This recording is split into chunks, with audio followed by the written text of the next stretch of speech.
இன்னைக்கு ஒரு சூப்பரான ஈவினிங் ஸ்நாக்ஸாக பார்க்க போகிறோம். ஒரு கடாய் எடுத்துக்கோங்க, அதில் ஆயில் சேர்த்துக்கலாம். ஒரு பெரிய வெங்காயத்தை கட் பண்ணி சேர்த்துக்கோங்க. அது கூட ஒரு ஸ்பூன் அளவுக்கு உப்பு சேர்த்துக்கோங்க. இது கூடவே ஒரு ஸ்பூன் அளவு சிக்கன் மசாலா, ஒரு ஸ்பூன் குழம்பு மசாலா சேர்த்து நல்லா வதங்கி வந்ததுக்கப்புறமா ஏற்கனவே உப்பு போட்டு வேக வச்சு வச்சுருக்கேன் உருளைக்கிழங்க நல்லா மசிச்சு எடுத்திருக்கேன். அதையும் இது கூட சேர்த்து ஒரு 5 நிமிஷம் கிளறி விட்டதுக்கப்புறமா கொஞ்சமாக கொத்தமல்லி இலை தூவிட்டு இதை ஆஃப் பண்ணிக்கலாம். பஜ்ஜி மாவு கலந்து எடுத்து வச்சுக்கோங்க. பஜ்ஜி மாவோட ரெசிபி வீடியோ வந்து இதுக்கு முந்தின ஷார்ட்ஸில் போட்டிருக்கேன், அதை நீங்கள் பார்த்துக்கோங்க.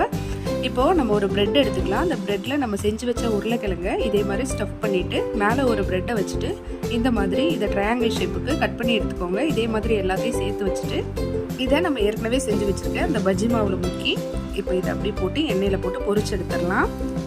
இப்போ இதை லேசாக திருப்பி விட்டுக்கோங்க. அவ்வளோதான், நல்லா ஃப்ரை ஆனதுக்கப்புறமா இதை இப்போ எடுத்துடலாம்.